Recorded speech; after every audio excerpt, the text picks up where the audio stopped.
Well, we have an oppressor, right? And we know that oppressors, they want to have things, right? In this Lockean sense.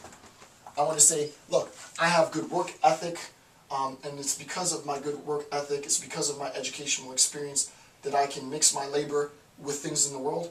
And insofar as I mix my labor with things in the world, they're now mine, right? Well, they're human beings in the world, right? And these human beings, for whatever reason, can never access. There's like an invisible wall between what they want and what they are able to actually attain, right? They want the same things that I have, right? They want to get the same things that I have. They want to live in the homes that I live in. They want to drive the cars that I drive. They want to wear the clothes that I wear. But for whatever reasons, they can't access those things. And the only reason, the oppressor says about the oppressed, that they can't access these things is because these people are lazy, right? These people are envious. These people are incompetent. They're stupid, right? So we see now that this oppressor demonizes, dehumanizes members of the population that don't have access to the things that they have access to. And the reason why they have access is because of privilege, one, because of their heirs, according to Freire, they're heirs to oppression, to be oppressors, and also, obviously, their educational experience, right? All of these things contribute to why they have as much as they have. What happens in this part, and what does he say? He says, the oppressor consciousness destroys freedom and thus life in this act of objectification. What ends up happening is I look at human beings now as other human beings, and what I see when I see other human beings, I don't see them for who they are. There is no mutual recognition. I see human beings as simply objects, right? So that I say that these human beings and objects are one and the same, right? And this is the perversion, right? I look at a human being just as I would an object, and it is insofar as I've objectified this person as an object to be moved at will, right? You can imagine, I say this is obviously an object. I want this object to be over here. I want this object to be over here. I want this object to be on the desk. I can do what I want. I can impose my will completely on that object without having any type of denial from that object because that object is inanimate. What I attempt to do is exactly the same act with human beings. But human beings have volition, right? They have will. They have desires. I don't want to sit down. I don't want to leave. The sadist says, no, you're going to sit down or else I'm going to hurt you or harm you. And this is obviously sort of preconditions to psychopathy, right? Psychopaths function in exactly the same manner. Jeffrey Dahmer did what he did because primarily he didn't want anybody to leave, right? I'm not finished having sexual intercourse with you yet, so I'm going to restrain you so that I can do with you as I please, right? He treats an animate person as an inanimate object. It's exactly the same relationship, and this is what Freire says himself, right? This is exactly the same relationship that the oppressor has with an object as it is the relationship that the oppressor has with the oppressed. Why? Because the oppressor doesn't see the oppressed as human. The oppressor sees the oppressed as object, right? The oppressor says that the human being, the oppressed, and the object are one and the same, and thus this creates the act of sadism, right?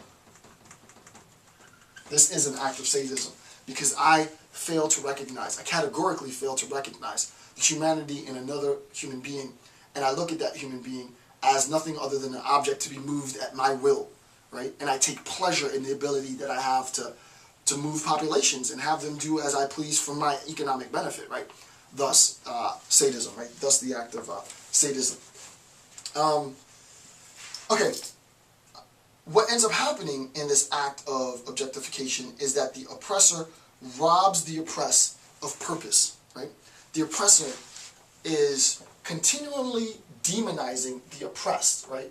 As being lazy, right? As being covetous, of being envious, of being incompetent, right?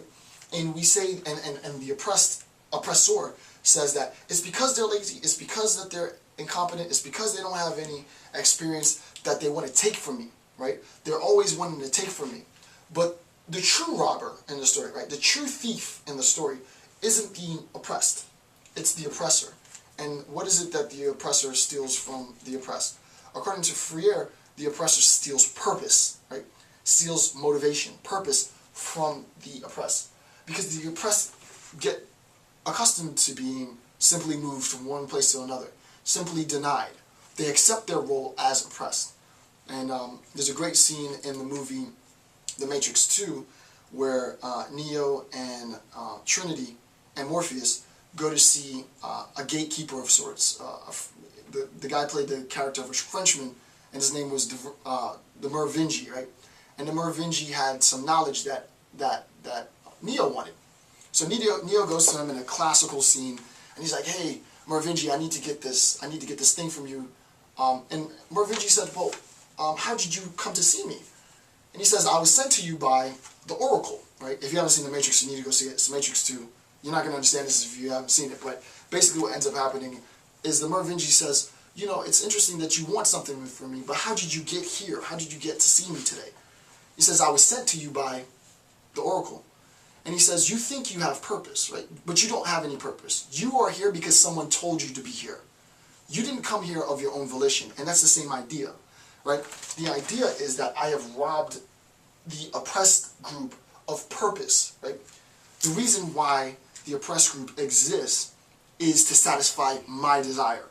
The reason why the oppressed group exists is to be laborers for my products, which I then sell back to them and further alienate the population, right? The purpose, the existence, the reason behind the existence of the oppressed group for the oppressor is nothing more than, one, their subordination, and two, their cheap or free labor. In another time, obviously, this act of sadism would have resulted in slavery, right? Because slavery, in that act of slavery, I use my power, my proclivity towards violence, to make sure that I subordinate a population, and that subordinated population works for me through force, for free, for my own economic advantage. Now, this practice has universally been felonized, right? However, we know that it still occurs. So what happens in the contemporary sense is that, oh, we won't talk about slavery anymore. We'll talk about cheap labor, and I'll pay somebody, 15 cents on a dollar an hour, and I'll say, well, it's good because at least I'm making an exchange of currency of some sort, right? Despite this fact that 15 cents an hour is basically enslaved labor, there's an exchange of dollars for work, so it's fine, right? So that the oppressor is always orchestrating a new method in which the oppressor can further exploit, demonize, dehumanize, objectify members of the oppressed population, right? And this is what Freire is attempting to uncover. Obviously, the implications for this dehumanization are huge, because what ends up happening and what he's motivating is that once the oppressed group recognize this act, then we have coups, we have revolutions, we have social revolt, we have social transformation. That social transformation will never take place at the expense of the oppressed group, because the oppressed group could frankly care. They don't care about the liberation of oppressed groups, because they have. They do care, however, when they're looking down the barrel of a gun and someone's telling them that you will recognize me for who I am. And we talked about violence before, and according to him, the proper use of violence in liberation, that's when there's a recognition. It's unfortunate that it takes that level of violence to gain a sense of recognition, but up until this point in the analysis, this is the only means of recognition that members of the oppressed group have at their disposal. Okay, the next section is actually rather interesting, and Freire recognizes that there are members of the oppressed group, members of the oppressors, that actually have an affinity for those who are oppressed. They genuinely want to help people who are oppressed to attain a better lifestyle, right? And he thinks that this is a very good thing, but that members who come from a privileged class, who actually do want to help those who are oppressed, need to also recognize their privilege in the act of offering their contributions